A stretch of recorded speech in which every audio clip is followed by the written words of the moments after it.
Salut le Bulls Nation, bienvenue sur French Bulls TV où on poursuit nos vidéos sur l'histoire des Chicago Bulls.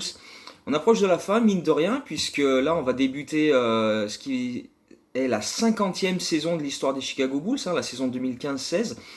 Euh, Pas la meilleure, franchement, on n'a pas franchement fêté les 50 ans de la franchise de la meilleure des manières, puisque d'entrée on décide de se séparer de coach Thibodeau.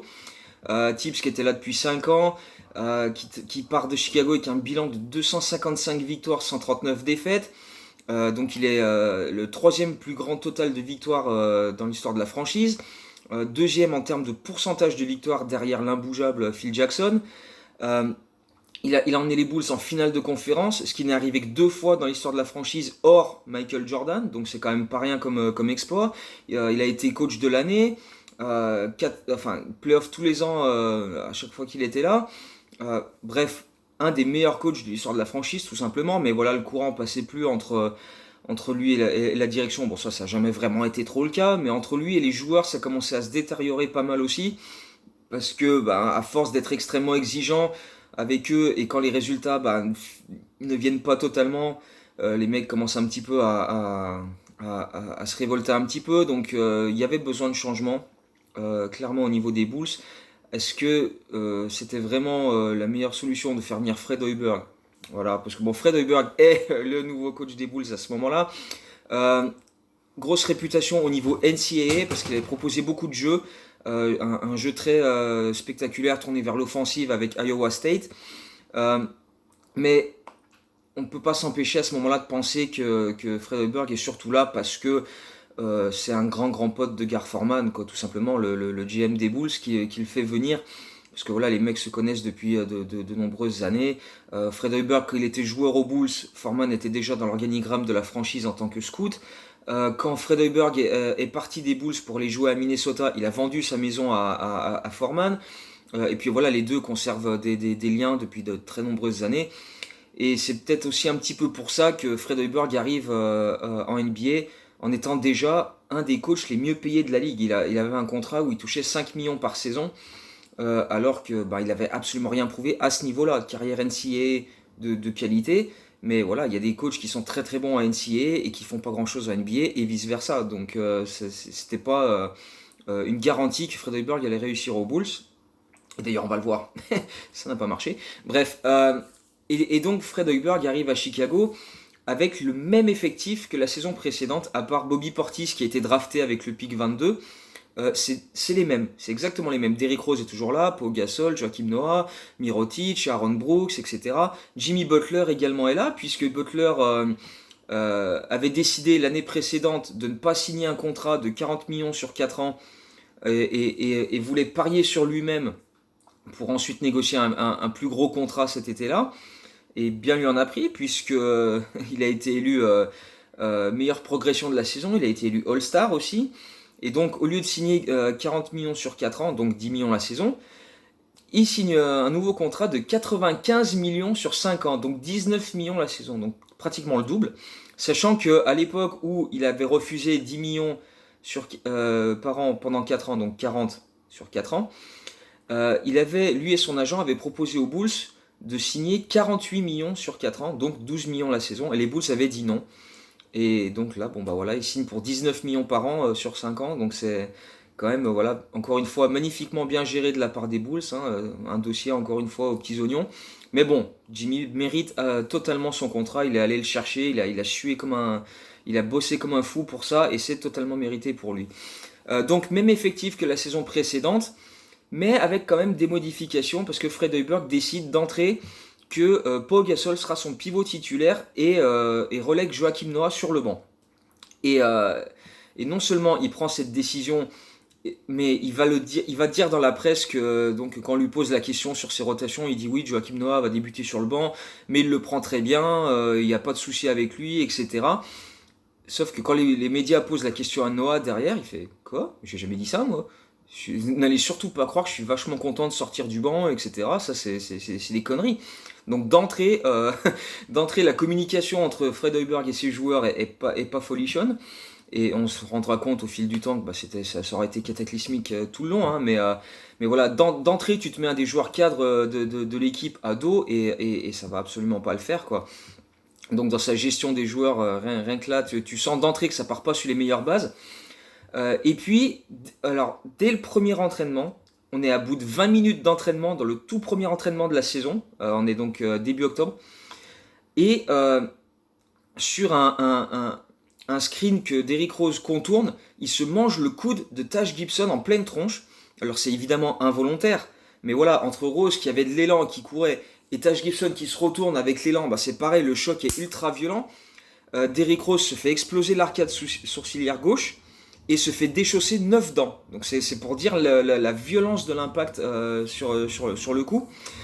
Et donc Derrick Rose doit se faire opérer pour réparer cette arcade sourcilière. Il va louper une bonne partie de la pré-saison. Il va pas jouer les matchs, mais voilà, il va s'entraîner de son côté. Mais bon, tout simplement, ça va être très compliqué pour lui, déjà au niveau de sa vision, parce qu'il décide quand même de jouer. Il est là le soir du premier match de la saison régulière, avec un masque de protection qu'il va garder pendant plusieurs semaines. Mais déjà le masque, ça gêne au niveau de la vision, parce que des fois tu as les reflets de la lumière sur le plastique, c'est pas simple. Mais en plus, il a son œil gauche qui est encore à moitié fermé, parce que bon, même s'il s'est fait opérer, il n'est pas encore totalement remis, donc sa vision est totalement modifiée. Et donc ça va énormément le gêner, évidemment. Pour le premier soir de la saison régulière, avec la réception de Cleveland, qui est en plus finaliste en titre, ce qui est quand même pas rien, Derrick Rose va faire 8 sur 22 au shoot. Voilà, et en fait, quand il attaque le cercle et qu'il est près du cercle, il arrive en s'aidant de la planche à marquer de près, mais dès qu'il shoot à plus de 4 mètres, qu'il prend des jump shoots, etc., il a du mal à vraiment régler comment se placer, comment shooter, etc., régler la mire. C'est vraiment compliqué pour lui. Et donc, soirée compliquée. Et les Bulls vont quand même gagner ce match-là grâce à un énorme contre de Paul Gasol sur LeBron James qui partait au cercle. Et Gasol lui met une grosse bâche main gauche dans les dernières secondes. Et les Bulls conservent 2 points d'avance et gagnent ce match-là in extremis au United Center, ce qui est quand même pas rien comme début, hein. Comme on l'a dit, Cleveland était finaliste 4 mois avant. Donc les Bulls gagnent ce match. Malgré donc un Derrick Rose diminué qui, pareil, sur les matchs d'après, ça va être vraiment compliqué au niveau de l'adresse pour lui. Il y a un match à Détroit où il fait 4 sur 13 au shoot. Il va enchaîner 3 matchs de suite où il va inscrire moins de 10 points avec des pourcentages au tir vraiment, vraiment faibles. Et même il va essayer de prendre moins de shoot et se concentrer sur les passes, mais c'est pareil, avec un œil à moitié fermé et une vision complètement modifiée. Tu vois moins les angles de passe quand tu pénètres, tu vois moins ton coéquipier qui est dans le corner, etc. Donc il perd des ballons parfois un peu bêtement. Et donc il se prend beaucoup de critiques parce que les fans et les observateurs disent mais il est pas à 100%, il peut pas jouer. Et Derrick Rose dit alors quand je jouais pas, que j'avais mes soucis au genou, que j'avais le feu vert des médecins pour revenir et que je jouais pas, j'en prenais plein la tronche. Là je joue pendant que je suis blessé, j'en prends plein la tronche. À un moment je sais plus quoi faire, faut savoir ce que vous voulez les gars. Et donc il y a quand même, petit à petit, il y a un match contre OKC où il met 29 points à 12 sur 25. Le match suivant, par contre, il retombe un petit peu dans ses travers avec 3 sur 13 au shoot contre Minnesota. Donc Derrick Rose, il a un petit peu de mal au début de saison à vraiment trouver son rythme à cause de ça. En plus, Noah est sur le banc, donc c'est pas évident pour lui non plus. Donc les vraies satisfactions à ce moment-là, c'est Jimmy Butler et Pau Gasol qui sont vraiment les deux à vraiment carburer et à faire tourner l'attaque de l'équipe. Jimmy Butler, pendant le traditionnel road trip à l'ouest de fin novembre, il va mettre quelques bonnes ardoises, comme 32 points sur le parquet de Phoenix, 28 à Golden State, 36 à Boston aussi quand ils reviennent à l'est. Et puis voilà, c'est lui qui permet un petit peu aux Bulls de prendre quelques victoires à droite à gauche. Pas lui uniquement, hein. Mirotic fait de bonnes choses, Gasol fait de bonnes choses également aussi. Au point que les Bulls, mine de rien, mi-décembre, malgré donc Derrick Rose qui commence à retrouver ses sensations petit à petit, mais qui a eu du mal au début, et un Joakim Noah qui est sur le banc et qui a du mal aussi, mine de rien, les Bulls arrivent mi-décembre avec un bilan de 15 victoires, 8 défaites, qui est plutôt honorable et qui est plutôt encourageant. Mais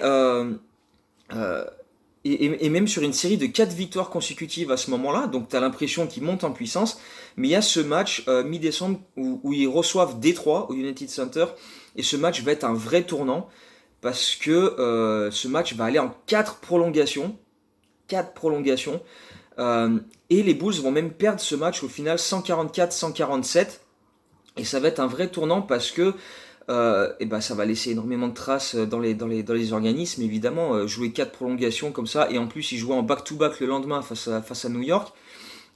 Et donc, Derrick Rose sur ce match-là est monstrueux dans les prolongations, c'est lui qui prend le scoring à son compte, il finit avec 34 points et 8 passes décisives. Jimmy Butler inscrit 43 points sur ce match-là, ce qui à ce moment-là est son record en carrière. Pau Gasol est fabuleux aussi avec 30 points, 15 rebonds, 5 passes, 5 contres. Seulement, le lendemain, bon bah voilà, il faut rejouer et au niveau des organismes, Pau Gasol, ça l'a pas trop fait, donc il joue pas ce match-là contre les Knicks le lendemain. Ce qui fait que Joakim Noah est titulaire pour la première fois de la saison, signe un gros double-double avec 21 points, 10 rebonds. Et également Bobby Portis intègre la rotation à ce moment-là, puisque bah, avec l'absence de Gasol, il a un peu des minutes, mais avant ce match-là, il avait joué juste 4 bouts de match, 3 minutes par-ci, 2 minutes par-là, dans des toutes fins de match moisies où il y avait plus 10 ou moins 20. Et à partir de ce moment-là, Portis signe en plus lui aussi un beau double-double avec 20 points, 11 rebonds. Et à partir de là, il va intégrer la rotation de manière permanente. Il faut dire aussi qu'il va y avoir beaucoup de blessures à partir de là. Pau Gasol va louper ce match-là pour être laissé au repos. Et puis derrière, malheureusement, Joakim Noah, donc, qui était titulaire sur ce match-là contre les Knicks, va se blesser dès le match suivant à l'épaule. Il va se blesser à l'épaule gauche, il va se disloquer l'épaule gauche. Et les médecins lui disent bah, repose-toi pendant 2 semaines et ça devrait aller mieux et tu peux revenir. Donc pendant les 2 semaines où Joakim Noah va louper 9 matchs, les Bulls vont en gagner 6 de suite avec Derrick Rose qui en loupe 3, donc là aussi petite blessure à droite à gauche, mais un Jimmy Butler qui est stratosphérique, qui continue de cartonner sur sa lancée. Il met 42 points sur le parquet de Toronto pour s'imposer de 2 points là-bas au Canada. Il met 32 points, 10 passes décisives face à Milwaukee. Joakim Noah revient et il est titulaire lors d'un match à Philadelphie que Gasol manque sur blessure. Et il fait un gros match là-bas à Philadelphie, mais c'est surtout Jimmy Butler parce qu'il inscrit 53 points sur ce match-là et devient le 4e joueur des Bulls à inscrire au moins 50 points sur un match dans l'histoire de la franchise. Donc c'est quand même pas anodin, il y a quand même pas tant de monde que ça qui l'a fait. Et les Bulls s'imposent à Philadelphie. Et le match suivant, face à Dallas, Joakim Noah se reblesse à l'épaule, il fait une rechute. Et cette fois-ci, fin de saison, il doit se faire opérer. Alors que voilà, t'as encore l'impression que voilà, les Bulls sont pas super bien géré la première blessure en disant juste un peu de repos et puis ça va aller mieux. Joakim Noah revient et 4 matchs plus tard, il se repète l'épaule et cette fois-ci, bah, fin de saison, opération et c'est terminé quoi. Donc à partir de ce moment-là, vraiment, ça va vraiment devenir compliqué pour les Bulls parce que après le match contre Philadelphie, les Bulls ont encore un bilan qui est quand même très correct de 23 victoires, 15 défaites, ce qui est pas mal du tout. Mais après ça, ça va vraiment chuter parce que donc les blessures petit à petit, ça va vraiment faire mal. Entre le match contre Philadelphie et le All-Star Weekend, les Bulls vont faire 4 victoires, 10 défaites et jamais 2 victoires consécutives. Ils vont en gagner une, puis en perdre 2, 3, en gagner un, en perdre 2, 3. Ça va être vraiment difficile d'enchaîner à ce moment-là, malgré Pau Gasol qui tente ce qu'il peut pour sauver un peu les meubles avec 2 bons triple-doubles notamment. Jimmy Butler va se blesser juste avant le All-Star Game, il va se faire une douleur lui aussi à l'épaule. Il va louper le All-Star Game, tandis que Pau Gasol lui va participer à ce match-là. Et puis Butler donc va revenir, se blesser cette fois-ci au coude et louper 2 semaines de plus. Donc ça va être vraiment voilà, beaucoup de blessures à ce moment-là. Pareil, Derrick Rose loupe 2 matchs par-ci par-là pour des soucis aux chevilles, aux genoux, etc. Donc c'est vraiment difficile pour les Bulls de vraiment carburer parce qu'il y a toujours un ou deux absents pratiquement à chaque match. Et quand c'est un qui revient, t'en as un autre qui est blessé. Donc c'est vraiment compliqué pour eux pour enchaîner à ce moment-là. Il y a aussi un trade pendant le All-Star Weekend où les Bulls, pour la 2e fois déjà, trade Kirk Henrik et l'envoie à Atlanta contre Justin Holiday dans un move que personne ne comprend vraiment parce que quitte à faire un trade, autant récupérer un intérieur, sachant que Gasol est toujours, il manque 1 ou 2 matchs par-ci par-là. Joakim Noah, sa saison est terminée. Portis, pour l'instant, tu le fais pas trop jouer. Taj Gibson, il va aussi manquer pas mal de matchs. D'ailleurs, pas longtemps après la date limite pour faire des trades, Gibson va se blesser et louper plusieurs semaines. Donc à l'intérieur, ça aurait été pas mal. Mais bon, donc ce trade-là de Kirk Henry qui est juste incompréhensible. Euh, et puis donc voilà, au moment où Jimmy Butler revient de sa blessure au coude, les Bulls sont à 32 victoires, 32 défaites. Son retour va faire du bien au début. Les Bulls vont gagner 4 des 5 matchs suivants. Mais derrière, c'est pareil, ils vont en perdre 4 de suite. Ça va être vraiment les montagnes russes tout au long de la fin de saison pour essayer d'accrocher le wagon pour les playoffs. Euh, sur les dernières semaines de la saison régulière, les Bulls sont à la lutte avec Indiana et Détroit pour accrocher vraiment la 8e place et se qualifier in extremis en playoff. Mais voilà, Taj Gibson est blessé et manque pas mal de matchs, c'est compliqué d'enchaîner. Le 29 mars, les Bulls gagnent sur le parquet d'Indiana et donc conservent une petite chance de revenir et de les rattraper au finish. Mais le 2 avril, donc 3 jours après, les Bulls perdent de nouveau à domicile contre les Pistons. Donc les Pistons viennent gagner pour la deuxième fois de la saison au United Center. Et malgré un Jimmy Butler en feu ce soir-là, avec 28 points, 17 rebonds, 12 passes décisives, il ne peut empêcher la défaite de Chicago face à Détroit. Et à ce moment-là, Détroit prend 3 victoires d'avance sur Chicago, avec 6 matchs encore à jouer pour les Bulls d'ici la fin de la saison régulière. Donc ça commence sérieusement à sentir le pâté pour les Bulls. Et, euh, et effectivement, les Bulls vont louper la qualification en playoff. À 2 matchs de la fin, ce sera officiel que même en gagnant les 2 derniers, les Bulls ne pourront plus se qualifier. Au point que donc Pau Gasol et Derrick Rose vont aller voir les dirigeants en disant bah, les 2 derniers matchs ils comptent pour du beurre, ils servent à rien, j'ai pas envie de les jouer, j'ai pas envie de me reblesser, j'ai des contrats à négocier, etc. Machin. Donc Pau Gasol et Derrick Rose ne jouent pas les 2 derniers matchs de la saison régulière.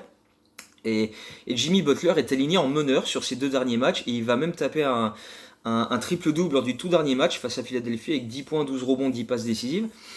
Mais et voilà, les Bulls vont gagner leurs 3 derniers matchs de la saison régulière, finir avec un bilan de 42 victoires, 40 défaites, ce qui est donc un bilan positif en termes de pourcentage, mais c'est insuffisant pour se qualifier en playoff, puisque voilà, Détroit et Indiana auront fini avec 44 et 45 victoires, si je me souviens bien. Donc voilà, les Bulls, malgré un bilan au-dessus des 50% de victoires, loupent les playoffs pour la première fois depuis la saison 2007-2008. Et donc c'est quand même vécu comme un sacré cataclysme du côté des Bulls. Parce que tu as quand même Derrick Rose, tu as quand même Joakim Noah, même s'il a loupé la deuxième partie de saison. Butler, Gasol, tu as quand même un effectif de qualité qui était au deuxième tour des playoffs la saison précédente. Et là, ils vont même pas en playoffs. Et les blessures peuvent pas justifier à elles seules le fait que le même groupe, d'une année sur l'autre, connaisse une telle régression, quoi. Et les Bulls décident de trancher dans le vif, puisque donc, donc déjà, on vient de terminer la 50e saison de l'histoire des Bulls et on loupe les playoffs pour la première fois depuis 7 ans, donc c'est déjà pas glorieux. Et en plus, les Bulls décident de se séparer de Derrick Rose. Alors, je sais pas si vous avez vu ce reportage sur Derrick Rose qui est sorti il y a 2 ans maintenant, il me semble, où ça retrace un petit peu sa carrière jusqu'ici et il montre cette séquence où il apprend son transfert en fait. Et en fait, il est à Los Angeles, donc c'est en plein mois de juin. Les finales NBA viennent de se terminer, etc. Lui, il est à Los Angeles parce qu'il s'entraîne de son côté. Et il est en train de donner une interview justement pour ce reportage qui est sorti il y a 2 ans, où il explique, voilà, il parle de la saison suivante avec les Bulls, il dit j'espère qu'on va faire de bons moves pour pouvoir retrouver les playoffs, etc. Machin. Et en pleine interview, son agent, BJ Armstrong, lui passe un coup de fil pour lui dire les Bulls vont te trader au Knicks, mec. Et tu vois les images de Derrick Rose qui fond en larmes, qui fait putain, c'est pas vrai, j'y crois pas et tout. Et le mec il pleure et tout. Et franchement, cette séquence dans le documentaire, elle est hallucinante, quoi, parce que tu apprends ton transfert comme ça, quoi. Et, euh, et puis même, c'est un crève-cœur, quoi, pour tous les fans des Bulls, voir Derrick Rose partir, même si, voilà, en plus, il revenait de 2 bonnes saisons où il arrivait à retrouver un niveau vraiment intéressant, même s'il loupait toujours quelques matchs par-ci par-là, il a quand même joué plus de 60 matchs la dernière saison. Tu sentais qu'il revenait à un niveau plus que correct, il reviendra jamais à un niveau de MVP, etc. Mais c'était un joueur qui était capable encore d'être extrêmement productif. Et s'en séparer comme ça a vraiment été un crève-cœur, mais un crève-cœur, mais mais tu vois, juste d'en parler là, ça me gonfle, quoi. Donc, allez, donc il trade Rose aux Knicks, en plus de Justin Holiday qu'ils avaient récupéré 3 mois avant, et un second tour de draft contre Robin Lopez, Jerian Grant et José Calderon qui vont couper dans la foulée, laisser libre. Et le lendemain, c'est la draft NBA, les Bulls ont le pick 14 et sélectionnent Denzel Valentine avec ce pick 14 au premier tour, ainsi qu'avec leur pick du deuxième tour, l'allemand Paul Zipser. Voilà, donc c'est pour les principales recrues au niveau de la draft. Et puis l'été va être absolument rocambolesque parce que euh, Joakim Noah était en fin de contrat, il est laissé libre et lui il va s'engager aux Knicks pour rejoindre Derrick Rose là-bas. Pau Gasol avait une option pour faire une troisième saison aux Bulls, mais décline et s'en va pour signer aux Spurs en étant totalement libre. Donc au moins les Bulls ont l'avantage, quitte en perdant 2 joueurs d'expérience comme ça, mais au moins ils économisent les salaires. Et là il y a cette déclaration absolument lunaire de Gar Forman qui dit: notre objectif désormais, en construisant autour de Jimmy Butler, est d'avoir un effectif plus jeune et plus athlétique. Retenez bien ça, plus jeune, plus athlétique. Et dans cette optique, d'être plus jeune et plus athlétique, les Bulls signent Dwayne Wade et Rajon Rondo. Ah, c'est vachement plus jeune et plus athlétique. Ah putain, les mecs ils ont la trentaine et tout. Wade il a 34 ans à ce moment-là. Rondo il est dans sa trentaine aussi. Et puis c'est des profils qui sont pas du tout complémentaires. D'ailleurs, même les deux, entre eux, c'est pas forcément l'amour fou avec la rivalité qu'il y a eu entre Boston et Miami pendant des années en playoff, etc. Donc bref, absolument incompréhensible. Et bref, Rajon Rondo arrive et tout de suite il nomme le trio Butler, Wade, Rondo les tri-alphas, comme ça les trois mâles dominants qui vont voilà, prendre les commandes, sachant déjà que bon, on s'en rend déjà bien compte au bout d'un an que Fred Hoiberg n'a aucune emprise sur les joueurs cadres. C'est aussi un petit peu pour ça que les Bulls ont fait partir Rose, Gasol, Noah, etc. Tous les mecs un petit peu grande gueule qui viennent donner leur opinion et tout. Hoiberg, il est pas dans le conflit, etc. Donc, mais comme les Bulls ont quand même envie de donner une chance à Jimmy Butler, ils viennent de le signer pour 5 ans et 19 millions la saison, de voir s'il peut vraiment être ce fameux leader qu'ils espèrent. Ils le conservent, mais tous les autres, ils sont dégagés. Tous les leaders de vestiaire, ils sont laissés de côté pour que Fred Hoiberg puisse un petit peu plus asseoir sa patte. Mais enfin, ça va vraiment pas être le cas avec Dwayne Wade et sa grande gueule, et puis Rajon Rondo encore plus avec sa grande gueule. Donc ça va vraiment pas faire sens d'avoir ces joueurs-là. Au niveau des autres moves, il y a le meneur Isaiah Canaan. Euh, Tony Snell est tradé juste avant le début de la saison régulière à Milwaukee contre Michael Carter-Williams, donc un autre meneur. Euh, donc tu passes de Derrick Rose à la main à Rondo, Carter-Williams et Isaiah Canaan. Donc c'est assez bizarre, mais les Bulls débutent plutôt bien leur saison puisqu'ils battent Boston lors du premier match de la saison régulière au United Center avec Dwayne Wade qui rentre quelques paniers à 3 points en guise de réponse aux critiques qui disaient que cette équipe, il n'y a pratiquement pas de joueur capable de shooter à 3 points dans cette équipe. Ensuite, Chicago va même gagner ses 3 premiers matchs de la saison régulière, puisqu'ils vont gagner assez largement contre Indiana, en gagnant de 17 points, et ils vont même gagner de 30 points sur le parquet de Brooklyn. Mais derrière ça, ça va être un petit peu plus compliqué, parce qu'il y a 3 défaites consécutives, dont une à la maison contre les Knicks, avec le retour de Joakim Noah et Derrick Rose au United Center, qui vont prendre un malin plaisir à taper les Bulls sur ce match-là. Euh, Derrière ça, Chicago va s'imposer à Miami pour le retour de Wayne Wade là-bas en Floride. Euh, le road trip traditionnel de la fin novembre est plutôt bien négocié avec 4 victoires, 3 défaites. Et même 10 victoires, 6 défaites pour terminer le mois de novembre avec Butler qui a mis quelques cartons encore une fois à l'ouest là-bas avec 40 points sur le parquet des Lakers et 35 sur le parquet de Denver notamment. Euh, mais derrière, ça va vraiment devenir de plus en plus difficile pour enchaîner parce que le mois de décembre va être cataclysmique tout simplement avec beaucoup de défaites et des défaites assez larges. Des défaites assez larges, notamment à Dallas, tu perds de 25 points. Contre Milwaukee à la maison, tu prends 26 points dans la tronche. À San Antonio, moins 19. Milwaukee, encore une fois, moins 20. Donc 6 victoires, 11 défaites seulement en décembre, et de plus en plus de cette impression que voilà, t'as Butler, Dwayne Wade qui font leurs stats, leurs matchs, etc. Mais collectivement, il n'y a rien, quoi. Le jeu collectif n'existe pas. Rondo arrive à faire à bien faire circuler la balle, à organiser pas mal de choses. Mais dès qu'il n'est pas sur le parquet, ou des fois même quand il est là, il y a beaucoup trop d'individualisme de la part des principaux joueurs, et tu sens que ça dépend vraiment de qui est chaud tel soir, et il n'y a pas vraiment une vraie alchimie collective, etc. Donc c'est un peu compliqué, ça donne des soirées assez difficiles. Et même début janvier, tu vois, c'est vraiment très irrégulier. Même quand Jimmy Butler fait un nouveau match à 52 points contre les Hornets, devenant d'ailleurs le deuxième joueur de l'histoire des Bulls derrière Jordan à réaliser plus d'un match en carrière à au moins 50 points, puisqu'il avait déjà mis 53 points la saison précédente, on en a parlé tout à l'heure. Euh, Même comme ça, tu vois, ça permet pas aux Bulls de vraiment prendre du momentum et enchaîner. Parce que début janvier, ils gagnent 3 matchs, ils en perdent 3, ils en gagnent 2, ils en perdent 2, ils en perdent. Et ça continue comme ça. Il y a une défaite contre Atlanta vers la fin janvier, à domicile, et où après le match, Jimmy Butler et Dwayne Wade dans la presse, ils défoncent leurs coéquipiers. Mais ils défoncent tout le monde. Ils disent, en gros, Dwayne Wade dit, moi j'ai fait mon taf, je peux me regarder dans le miroir et dire, j'ai fait ce que j'ai à faire. Jimmy peut faire la même chose, mais je sais pas si les autres joueurs de cette équipe peuvent faire la même chose. J'ai l'impression qu'ils s'en foutent un peu.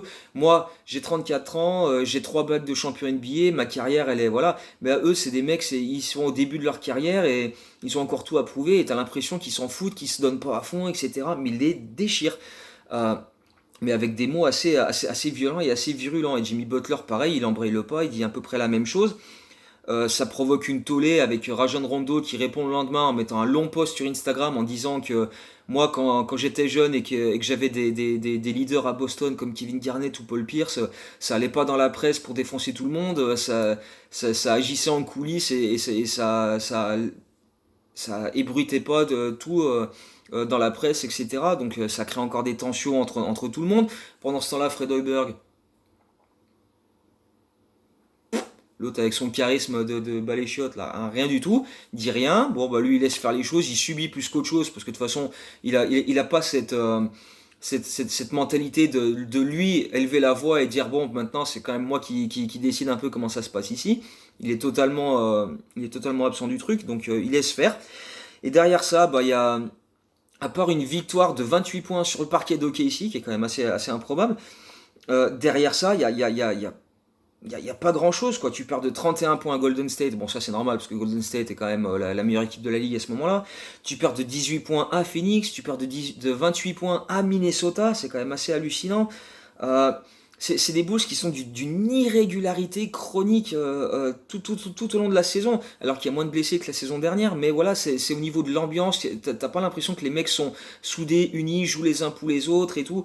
Euh, les mecs sont capables de se sublimer. Ils ont battu Golden State et Cleveland à domicile en l'espace d'une semaine. Donc les deux équipes qui ont été en finale l'année d'avant, qui seront en finale cette année-là, et encore les 2 années d'après.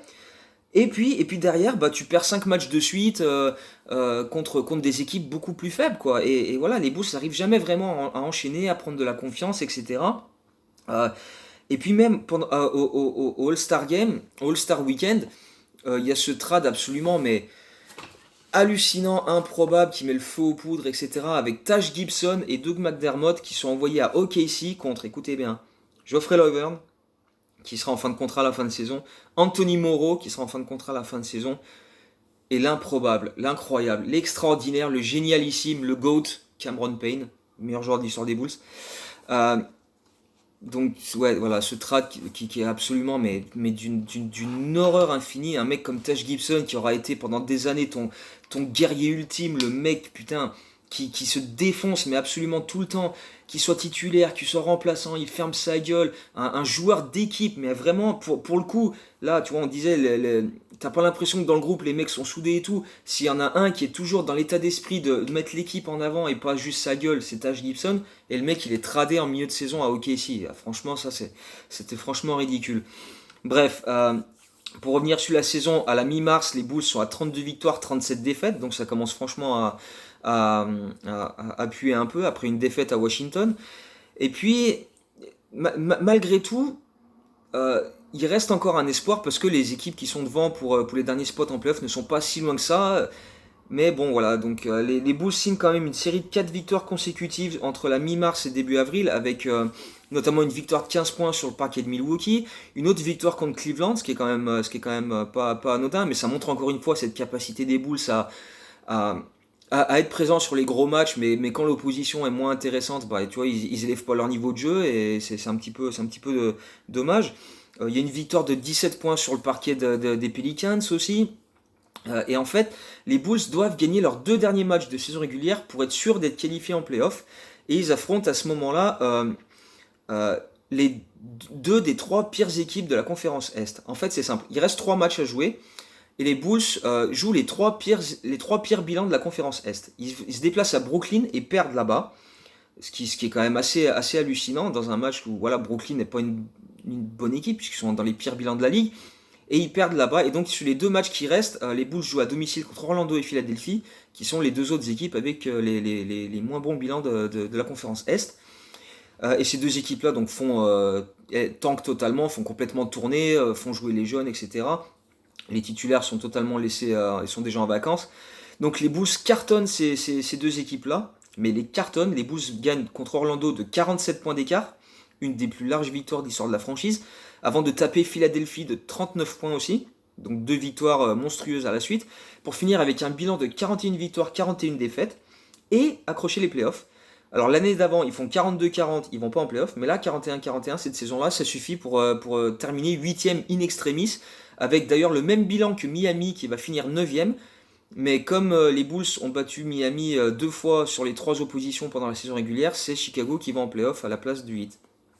Et donc ça offre aux Bulls une série de playoffs, donc le retour des Bulls en playoff pour affronter les Boston Celtics, une fois de plus, dans une série qui va être assez surréaliste quand même, puisque Boston, à Boston, pour le premier match, c'est Chicago qui va prendre l'ascendant dans un match de très très belle qualité, où Boston va démarrer avec beaucoup d'adresse à 3 points, avec notamment Asia Thomas, qui sort un énorme match, parce que la veille du match 1, il a appris le décès de sa sœur, malheureusement, dans un accident de voiture. Et donc, il est évidemment choqué, et tous ses coéquipiers sont derrière lui, etc. Et donc, lui, il décide de jouer pour honorer la mémoire de sa sœur, et voilà, se donner à fond. Et ça lui permet aussi de penser à autre chose quand il est sur le parquet. Et donc, il démarre le match à fond en enchaînant les 3 points. Avery Bradley, pareil, il enchaîne les 3 points. Mais c'est un match qui est quand même assez serré, parce que Chicago arrive à trouver pas mal de paniers à l'intérieur, quoi, avec Robin Lopez qui est souvent seul, et puis pas mal de pick and roll bien exécutés, où quand les Bulls drive au cercle et qui ressortent, les joueurs sont généralement démarqués. Boston a un peu de mal à défendre hors de la raquette. Et donc ça laisse pas mal de shoots ouverts, et c'est un petit peu comme ça que des joueurs comme Butler notamment vont permettre aux Bulls petit à petit au fil du match non seulement de rester au contact au début, et puis de prendre l'ascendant aussi. Donc ça reste quand même un match serré pendant 3 bons quarts-temps. Et puis un joueur comme Bobby Portis va être la surprise totale. Le rookie va être totalement seul sur la plupart des shoots qu'il va prendre, que ce soit à 5-6 mètres ou à 3 points. À chaque fois, hop, pick and roll avec Rajon Rondo, il lui ressort la balle, boum, ficelle. Portis va finir avec 19 points sur ce match-là, à 8 sur 10 au tir et 3 sur 4 à 3 points, 9 rebonds. Enfin bref, il va faire une misère totale aux Celtics. Et, et sur la fin de match, c'est Butler et Dwayne Wade, même si Dwayne Wade n'a pas fait un match fabuleux, mais sur la fin de match, il met les paniers importants qui permettent de creuser l'écart, et finalement s'imposer 106-102, et permettre aux Bulls de l'emporter à Boston, ce qui est quand même pas rien, ça arrive pas souvent quand même. Euh, et donc de créer un vrai upset dans cette série, avec un Rajon Rondo qui, pour son retour à Boston, qui se fera huer dès qu'il touche la balle, mais voilà. Il va être très très précieux sur le premier match, notamment. Wade, il va finir à 11 points à 4 sur 12, mais voilà, il a mis les paniers importants sur la fin. Et les Bulls donc gagnent ce premier match et prennent de la confiance. et vont même attaquer le deuxième match avec beaucoup plus d'agressivité, notamment par Mirotic, qui était très transparent au premier match. Il a fait 4 points à genre 1 sur 9 au tir ou un truc dans le style. Et au match 2, dès le premier quart-temps, il enchaîne des paniers à 3 points, des drives au cercle, il claque des dunks, il va provoquer des fautes, etc. avec ses feintes. Et tout de suite, tu sens que les Bulls sont plus agressifs et rentrent vraiment dedans, vont vraiment provoquer Boston physiquement, essayer de leur rentrer dedans. Et, et créer beaucoup plus de rythme et tout. Et si bien que les Bulls finissent par toujours avoir à peu près 10-12 points d'avance pendant tout le long de la première mi-temps. Vraiment bien gérer ce match-là, même quand Boston essaie de ramener... enfin de revenir un petit peu au score. Chicago arrive plus ou moins bien à gérer et conserver quelques possessions d'avance. Euh, Portis, cette fois-ci, est très très discret. Il fait seulement 9 minutes pour 2 points et il a pris un seul shoot. Mais celui qui est le Factor X cette fois-ci, c'est l'improbable Paul Zipser, l'Allemand qui va signer 16 points sur ce match-là, avec lui aussi une énorme adresse parce il va être à 6 sur 8 au shoot, il va rentrer ses 3 points, etc. Et les Bulls, qui auront mené pratiquement tout au long dans le match, à part au tout début de match où Boston avait débuté par 7-0, mais derrière ça a été pratiquement à sens unique pour les Bulls qui auront toujours bien géré leur avantage. Chicago va mener 2-0 en ayant gagné les 2 premiers matchs à Boston, ce qui est quand même assez surréaliste. C'est arrivé seulement 3 fois dans l'histoire que une équipe gagne à l'extérieur les 2 premiers matchs et ensuite se fasse éliminer. Et donc là, les Bulls mènent 2-0 après avoir gagné à Boston, qui est quand même le meilleur bilan de l'Est. C'est assez hallucinant derrière un Rajon Rondo qui était absolument mais phénoménal sur ce match 2, avec une ligne de stats absolument hallucinante, avec 11 points, 9 rebonds, 14 passes décisives. D'ailleurs, il égale le record de passes décisives pour un joueur des Bulls en playoff. Euh, et 5 interceptions. Sur ce match-là, il aura absolument tout fait, il aura dicté le tempo, il aura été excellent en défense également. Mais le problème, c'est qu'il va se blesser au pouce. Il va se faire une fracture du pouce et il ne pourra plus jouer de la série. Au départ, on dit qu'il est game time decision, mais à chaque match, on va dire peut-être le match suivant, mais au final, il va pas rejouer. Et ça va être un véritable tournant parce qu'à partir de ce moment-là, les Bulls vont totalement s'effondrer. Le match 3 à Chicago, il est assez hallucinant parce que donc pour remplacer Rondo dans le 5 de départ, Frederick Burke décide de donner le poste de titulaire à Jerian Grant, qui est à ce moment-là dans sa deuxième saison NBA, qui a très peu d'expérience, et puis c'est pas vraiment un créateur, c'est même pas vraiment un super passeur, c'est pas un super shooter, enfin c'est pas vraiment un super bon joueur, hein, Jerian Grant, faut quand même pas déconner. Euh, et, euh, et bref, lui a du mal évidemment à dicter le tempo comme Rondo pouvait le faire. D'ailleurs, au bout de quelques possessions, c'est Dwayne Wade qui remonte la balle, qui commence à mettre un petit peu les choses en place, les systèmes. Parfois c'est lui, parfois c'est Butler. Mais à part des paniers de Dwayne Wade de manière un petit peu en 1 contre 1, il se passe pas grand chose offensivement pour les Bulls. Il y a très peu de circulation de balles. Tu sens que même Boston n'a pas forcément besoin de super bien défendre.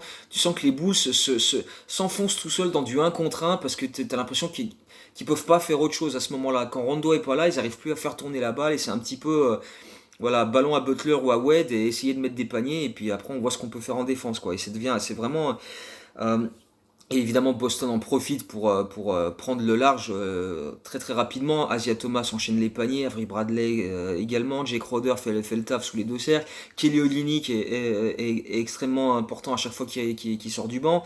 Euh, Boston mène 33-15 dès le premier quart-temps, et même si Chicago va essayer de revenir tu vois, et va même justement revenir à moins 1 point dans le début du troisième quart-temps. Derrière, ça va être beaucoup trop compliqué pour tenir sur l'ensemble du match parce que Asia Thomas, à ce moment-là, il prend les choses en main, il enchaîne soit les paniers lointains, soit les drives où il arrive à trouver un intérieur qui se retrouve tout seul sous le cercle parce que la défense des Bulls à l'intérieur est cataclysmique. Et tu vois souvent Al Horford qui claque des dunks parce qu'il est absolument tout seul sous le cercle ou quand c'est pas lui, c'est un autre joueur. Enfin bref, c'est très compliqué pour les Bulls et au final ils vont finir par prendre l'eau.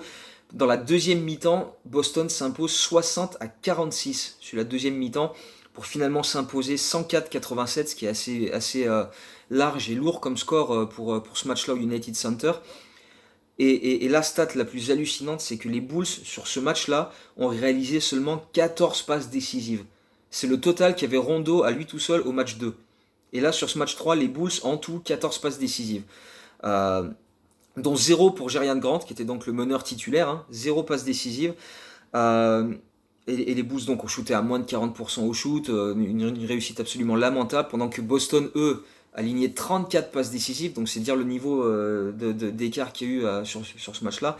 Et puis, ben, plus la série va avancer et plus ça va être comme ça, parce que Boston, évidemment, reste ultra favori et va continuer d'agir de la sorte. Et puis les Bulls ne vont jamais vraiment réussir à trouver de solution pour régler leurs problèmes à la main sans Rajon Rondo. Au match 4, c'est encore Jaren Grant qui est titulaire, mais il va jouer seulement 5 minutes dans ce match-là. Et il fait une passe décisive quand même. Ah ouais, merci Jaren Grant.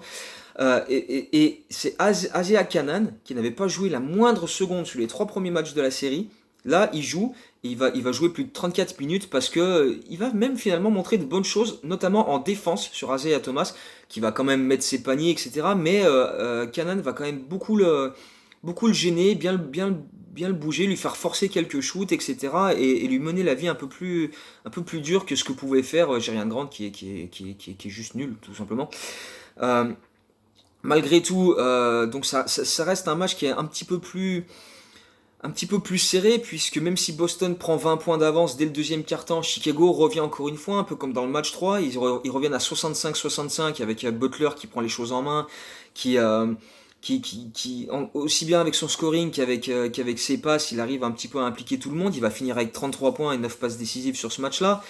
Euh, mais derrière, encore une fois, trop d'individualisme et de 1 contre 1, et Boston, eux, ça va être beaucoup plus simple pour eux sur la fin de match où leur défense va vraiment provoquer les erreurs des Bulls, parce que comme ils savent que voilà, c'est du 1 contre 1, ils vont s'adapter et vraiment gêner le porteur de balle pour lui faire provoquer des pertes de balles et ensuite aller claquer des dunks et même des end-one en contre-attaque, parce que les Bulls reviennent et font des fautes absolument stupides, genre Mirotic, genre même Felicio, enfin bref.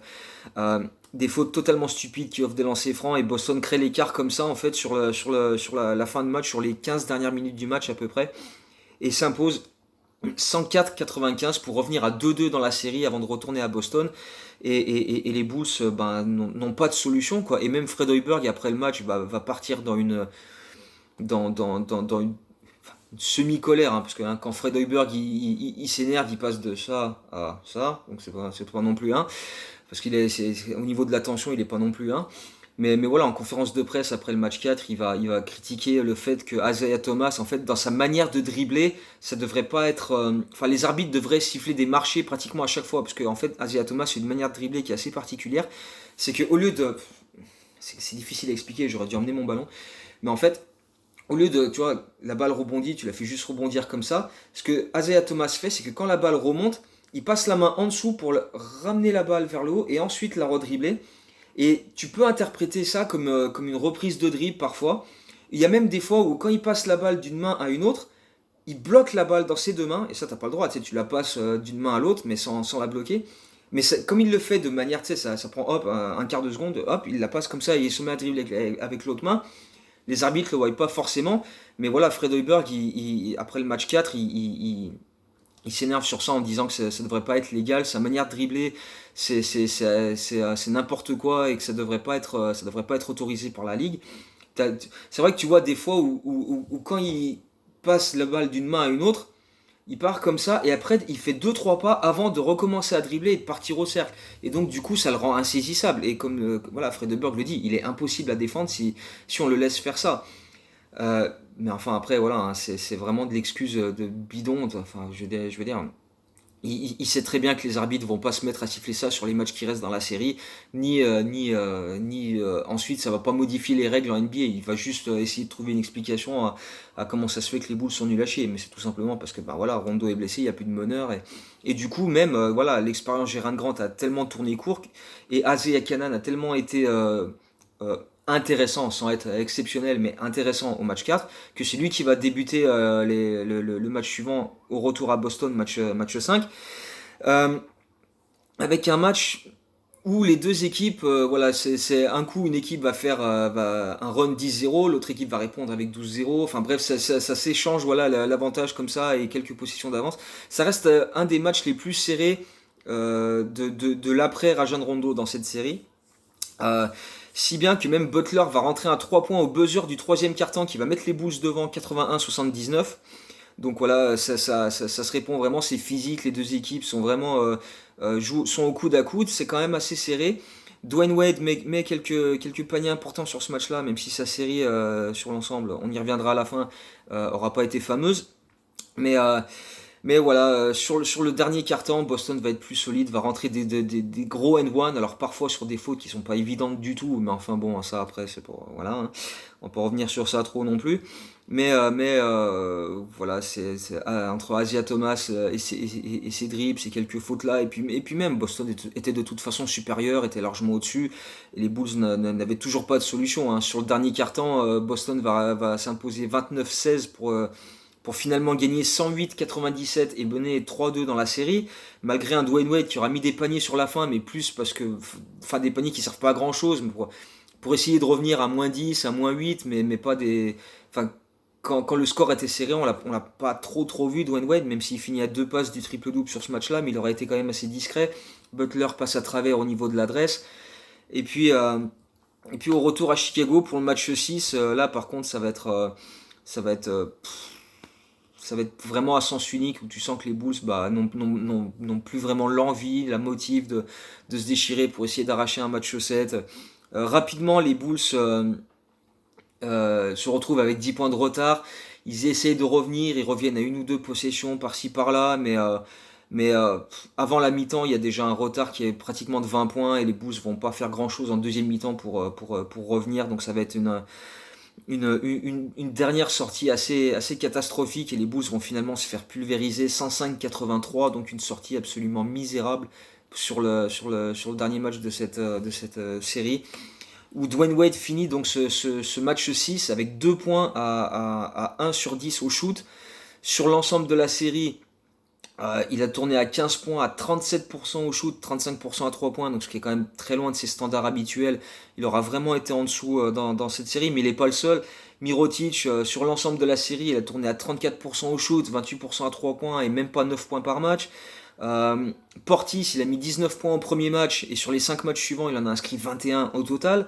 Donc ça a été, voilà, même Jimmy Butler, il a eu des matchs où il a été très très fort et d'autres matchs où son adresse lui a fait défaut. Il a eu du mal à vraiment prendre les choses à son compte.